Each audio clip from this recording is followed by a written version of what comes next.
Welcome back everyone. আজকে বেশ কিছু সেন্টেন্সকে যুক্ত করা বা যেটাকে বলা হয় জয়েনিং, সে ধরনের সেন্টেন্সগুলো করব।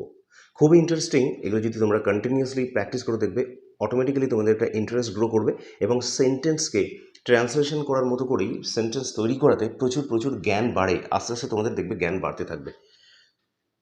সেরকমই বেশ কিছু ভালো ভালো সেন্টেন্সের জয়েনিং আজকের ক্লাসটাতে করানো হচ্ছে।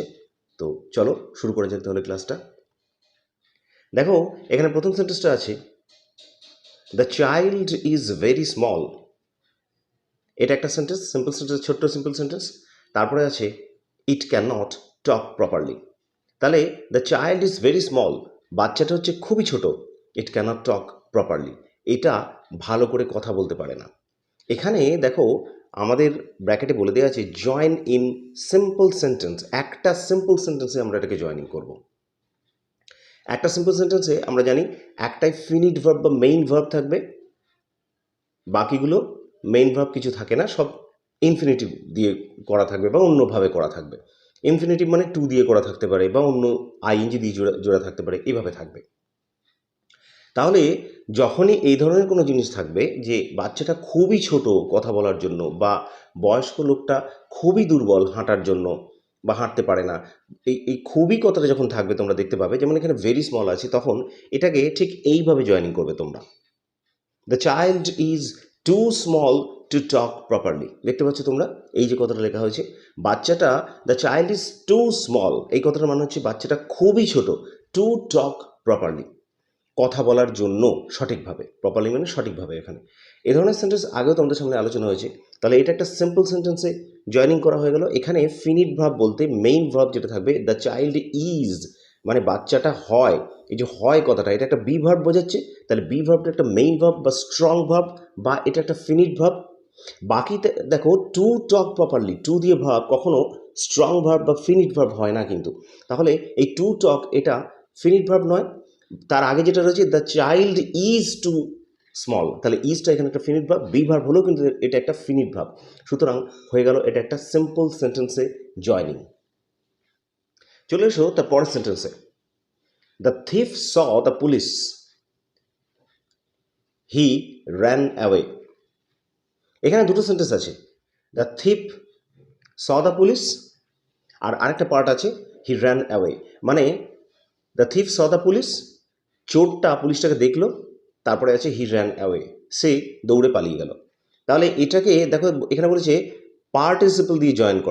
আমরা জানি পার্টিসিপল আমরা সচরাচর কী করি, ভার্বের সাথে আইএনজি যোগ করে দিই। এগুলো একই প্যাটার্নে হয়ে থাকে। তোমরা বেশ কিছু জিনিস প্র্যাকটিস করলে বা এই ক্লাসগুলো কন্টিনিউয়াসলি যদি তোমরা দেখে থাকো, তাহলে এই ধরনের সেন্টেন্স পাবে। আর পরীক্ষায় এই প্রশ্নগুলোই প্রচুর প্রচুর আসে। তাহলে আমরা এটাকে এভাবে পার্টিসিপল দিয়ে জয়েনিং করতে পারি। দেখো অ্যান্সারটা হয়েছে seeing the police the thief ran away. এই যে আইএনজি যোগ করলাম আমরা, এই যে এখানে করেছিলাম স দ্য পুলিশ, এই সটা হচ্ছে সি এর পাস্ট টেন্স, মানে পুলিশটাকে দেখে এই যে স কথাটা ব্যবহার করা হয়েছে, মানে সিটা হচ্ছে বেস ভার্ব। তাহলে এখানে আমরা কি করব, সেই বেস ভার্বের সাথে মানে সি, এই সি এর সাথে আমরা এখানে আইএনজি যোগ করে দেবো, দিয়ে আমরা এটাকে লিখবো সিইং দ্য পুলিশ, পুলিশটাকে দেখে, এখানে পুলিশের পরে একটা কমা দেওয়া যেতে পারে, seeing the police the thief ran away, চোরটা পালিয়ে গেল। আচ্ছা, এর আগেরটাতে দেখো সাবজেক্ট কিন্তু একই লোক। এই যে দ্য থিফ মানে হচ্ছে চোরটাকে বোঝানো হচ্ছে এখানে, আবার এখানে দেখো হি র্যান অ্যাওয়ে মানে চোরটাই পালিয়ে গিয়েছিল, একটাই লোককে বোঝাচ্ছে, সাবজেক্ট একটাই। তাহলে এখানে আমরা সিইং দ্য পুলিশ যখন লিখলাম মানে পুলিশটাকে দেখে, দ্য থিফ, দেখো এখানে আমরা কিন্তু একই সাবজেক্ট ব্যবহার করেছি, দ্য থিফ এই লোকটা, চোরটা র্যান অ্যাওয়ে মানে পালিয়ে গেল। হয়ে গেল এটা পার্টিসিপল দিয়ে জয়েনিং। নিশ্চয়ই ক্লিয়ার হয়েছে সেন্টেন্সটা? ভার্বের সাথে আইএনজি যোগ করে পার্টিসিপল করা হলো। আর সিইং কথাটা সচরাচর ভার্বের সঙ্গে আইএনজি যোগ করে যে পার্টটা লেখা হয় সেটা, সেই পার্টটা প্রথমে দেওয়া হয়, বাকি পার্টটা পরে দেওয়া হয়। এই সেন্টেন্সে দেখো I have made a promise, আমি একটা কাউকে প্রমিস করেছি বা প্রতিশ্রুতি করেছি, আই মাস্ট কিপ দ্যাট, আমি অবশ্যই সেটা পালন করব বা প্রতিশ্রুতিটা রাখবো। এটাকে আমাদের করতে বলেছে জয়েন উইথ ইনফিনিটিভ। ইনফিনিটিভ আমরা সচরাচর জানি যে ইনফিনিটিভ আমরা টিও টু এইটা দিয়ে করে থাকি। এই টু এর পরে আমরা একটা ভার্বকে বসাই, এবং টু এর পরে সবসময় মনে রাখবে যে টু এর পরে ভার্বের প্রেজেন্ট টেন্স ব্যবহার হয়। টু এর পরে কিন্তু ভার্বের প্রেজেন্ট ছাড়া আর অন্য কোনো টেন্স ব্যবহার হয় না। তাহলে এই টু ব্যবহার করতে হবে। এখানে দেখো ইনফিনিটিভ বলেছে, আগে মানেটা বুঝতে হবে যে I have made a promise, আমি একটা প্রমিস করেছি, আই মাস্ট কিপ দ্যাট, আমাকে সেটা পালন করতে হবে। তাহলে এইটাকে আমাকে টু দিয়ে জুড়তে হবে। ঠিক আমরা এভাবে সেন্টেন্সটা জুড়ব, I have made a promise to keep. দেখো I have made a promise, ঠিক আগেকার পার্টটা এখানে যেমন আছে এই পার্টটাকে আমরা রেখে দিলাম, I have made a promise, আমি একটা প্রমিস করেছি। তারপরে দেখো এই মানেটা যে বোঝাচ্ছে আই মাস্ট কিপ দ্যাট, এই যে এটা বলা হয়েছে আমি অবশ্যই সেটাকে রাখবো। তাহলে এই এত বড় সেন্টেন্সটাকে আমরা জাস্ট একটা জিনিস দিয়ে এই উদ্দেশ্যটাকে ছোট্ট করে টু দিয়ে আমরা বুঝিয়ে দেবো। টু কিপ মানেই হচ্ছে পালন করার জন্য। তাহলে I have made a promise to keep মানে পালন করতে আমি একটা প্রমিস করেছি, বা পালন করার জন্য আমি একটা প্রমিস করেছি। এভাবেই এটাকে টু দিয়ে বা ইনফিনিটিভ দিয়ে যোগ করে জয়েনিংটা করা হলো। পরের সেন্টেন্স দেখো, he had no money with him, তার কাছে কোনো টাকা নেই। তারপরের পার্টটা হচ্ছে he could not buy food, সে কোনো খাবার কিনতে পারেনি। দুটোই পাস্ট টেন্সে আছে, তার কাছে কোনো টাকা ছিল না আর সে খাবার কিনতে পারেনি, এটাকেও বলেছে ইনফিনিটিভ দিয়ে জয়েন করতে। তাহলে আমরা একটা টু আনবো এখানে, টু এনে আমরা এভাবে এটাকে জয়েনিং করতে পারি। দেখো he had no money to buy food, দেখো একটা সেন্টেন্সে কিন্তু ছোট করে একটা এখানে বুঝিয়ে দেওয়া হলো। এই যে প্রথম সেন্টেন্সটা আছে he had no money with him, তাহলে এই পার্টটা আমরা একই রেখে দিয়ে লিখলাম he had no money with him, তার কাছে কোনো টাকা ছিল না। তারপরের পার্টটা দেখো এখানে রয়েছে he could not buy food, সে কোনো খাবার কিনতে পারেনি। এটাকে আমরা জাস্ট টু দিয়ে জুড়ে দেবো। আমরা প্রথমেই বলেছি যে টি ও টু এর পরে ভার্বের প্রেজেন্ট টেন্স সবসময় বসে। তাহলে আমরা যদি টু বাই ফুড মানে খাবার কেনার জন্য এটা বোঝাচ্ছে, এইভাবে যদি আমরা জয়েন করি তাহলে পুরোটা বোঝাবে he had no money with him to buy food, তার কাছে কোনো টাকা ছিল না খাবার কেনার জন্য। এভাবেই এটাকে টু দিয়ে জয়েনিং করা হলো। পরের sentence, he is very afraid of darkness, সে অন্ধকারকে খুব ভয় পায়। তারপরে পার্টটা আছে দেখো he cannot go out alone, সে একা একা বাইরে যেতে পারে না। এখানেও আমাকে করতে বলেছে জয়েন উইথ ইনফিনিটিভ, একটা টু আনতে হবে, যেভাবে হোক আমাকে একটা টু আনতে হবে। এইভাবে আমাকে জিনিসটাকে জয়েনিং করতে হবে সেন্টেন্সটাকে।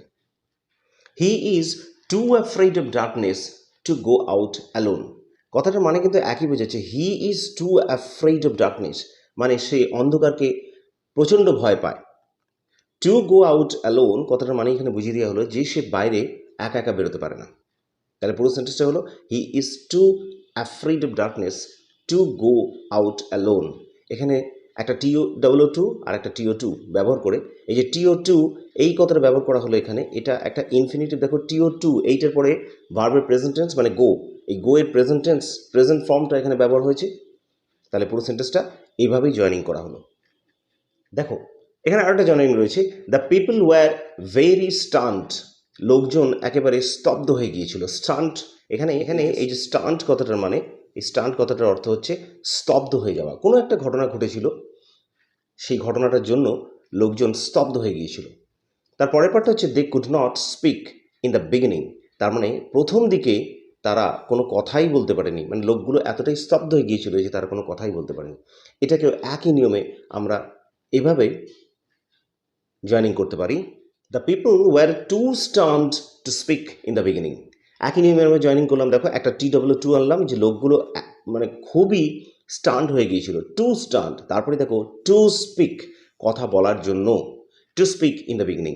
এই যে এখানে একটা টু ইনফিনিটিভ ব্যবহার করা হয়েছে, আর ঠিক তারপরেই স্পিক এটা হচ্ছে ভার্বের একটা প্রেজেন্ট টেন্স, সেটা ব্যবহার করা হয়েছে এই নিয়মে। তাহলে এটাকে একইভাবে জয়েনিং করা হলো, the people were too stunned to speak in the beginning, লোকজনগুলো প্রথম দিকে একেবারে স্তব্ধ হয়ে গিয়েছিল এবং তারা কোনো কথাই বলতে পারেনি।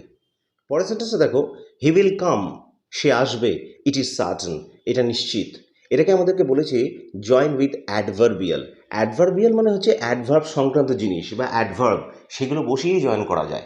আমরা জানি অ্যাডভার্ব বিভিন্ন রকমের হয়, সময় বোঝাতে, পরিস্থিতি বোঝাতে, বিপরীত কোনো সিচুয়েশন বা কোনো পরিস্থিতি বোঝাতে, এই ধরনের বিভিন্ন জিনিস আছে, সেগুলোকে বলা হয় অ্যাডভার্ব। নাউন, প্রোনাউন, অ্যাডজেক্টিভ এগুলো ছাড়া বাকিগুলো জিনিসগুলো হচ্ছে অ্যাডভার্ব আমরা জানি। তাহলে আমাদেরকে দেখতে হবে যে এই দুটো সেন্টেন্সের মধ্যে কোন ওয়ার্ডটাকে আমরা ব্যবহার করে অ্যাডভার্বের মতো করে ইউজ করে সেন্টেন্সটাকে ঘুরিয়ে আমরা জয়েনিং করে লিখে দিতে পারি। দেখো এখানে হি উইল কাম, সে আসবে, ইট ইজ সার্টেন, এটা নিশ্চিত। তাহলে এটার মধ্যে আমরা বুঝতে পারছি যে এই যে সার্টেন কথাটা আছে, নিশ্চিত, এই নিশ্চিত এই কথাটাকে আমরা জাস্ট অ্যাডভার্বের মতো করে ইউজ করে আমরা সেন্টেন্সটাকে জয়েনিং করতে পারি। তাহলে সেন্টেন্সটা এভাবে লিখতে পারি আমরা, হি উইল কাম সার্টেনলি, সে নিশ্চিতভাবে আসবে। এটা একটা অপশন, এটাকে অ্যাডভার্ব ইউজ করে আমরা করলাম। যেমন দেখো সার্টেনলি, এই যে এলওয়াই যোগ করে আমরা এটাকে অ্যাডভার্বে পরিণত করলাম, সার্টেন কথাটাকে, এইটা আমরা একটা অ্যাডভার্ব ইউজ করে কথাটাকে ব্যবহার করলাম, তাহলে এটা জয়েনিং করে করলাম। অথবা তোমরা সার্টেনলি কথাটা আগেও দিতে পারো, he will certainly come, just একই জিনিসকে সার্টেনলিটাকে আগে পরে করে দেওয়া। এটার মানেও যা, এটার মানেও তাই। মানে হি উইল সার্টেনলি কাম কথাটার মানে হচ্ছে সে নিশ্চিতভাবে আসবে, আর আগের সেন্টেন্সটার মানেও তাই, হি উইল কাম সার্টেনলি মানে সে নিশ্চিতভাবে আসবে। এই যে সার্টেন থেকে সার্টেনলি করে দেওয়া হলো, এইটাকে অ্যাডভার্বের মতো ইউজ করে অ্যাডভার্বিয়াল ব্যবহার করে আমরা সেন্টেন্সটাকে জয়েনিং করলাম। নিশ্চয়ই ক্লিয়ার হয়েছে এই ব্যাপারটা? এই যে সেন্টেন্সটা আছে, the train is very late, ট্রেনটা খুব লেটে আসে বা লেট আছে, ইট ইজ ইউজুয়াল, এটা সাধারণ। এটাকে দেখো জয়েন করতে বলেছে জয়েন উইথ অ্যাডভার্বিয়াল, মানে ঠিক আগেরটারই মতো অ্যাডভার্বিয়ালকে ইউজ করে, অ্যাডভার্ব ইউজ করে, অ্যাডভার্বের মতো করে আমরা সেন্টেন্সটাকে জয়েনিং করব। তাহলে এটাকে এভাবে লিখতে পারি আমরা, এই যে কথাটা ব্যবহার করা হয়েছে, এই যে ইউজুয়াল, আমরা ঠিক আগে যেমন সার্টেনটাকে একটা অ্যাডভার্বে পরিণত করে করলাম এলওয়াই যোগ করে, ঠিক তেমনই ইউজুয়াল, ইউজুয়াল মানে হচ্ছে সাধারণভাবে যেটা হয়, যেটা সাধারণভাবে চলতে থাকে বা হয়।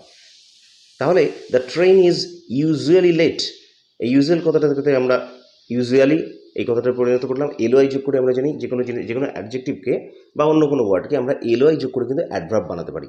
তাহলে ইউজুয়াল থেকে ইউজুয়ালি করলাম, তাহলে the train is usually late, ট্রেনটা সাধারণভাবে লেটে আসে, এর মানেটা হচ্ছে এটাই, বা ট্রেনটা সাধারণভাবে লেটে চলে। তো আজকের ক্লাসে এইগুলো ছিল জয়েনিংয়ের আলোচনা, এবং আশা করি এই জয়েনিংগুলো, এক ধরনের জয়েনিংগুলো প্র্যাকটিস করিয়ে তোমাদের নিশ্চয়ই জয়েনিং সম্পর্কে বেশ কিছুটা আইডিয়া ক্লিয়ার হয়েছে এবং ভবিষ্যতে আরও হবে। ভিডিওটা ভালো লাগলে একটা লাইক করো, শেয়ার করো, আর কমেন্টসে অবশ্যই জানিও যে তোমাদের ক্লাসগুলো কেমন লাগছে, কারণ তোমাদের কমেন্টসের উপর নির্ভর করে আমি পরবর্তীকালে আরও ক্লাস তোমাদেরই সুবিধার্থে বানাবো। আজকের মতো এটুকুই, তাহলে দেখা হচ্ছে আবার নেক্সট ক্লাসে। ধন্যবাদ।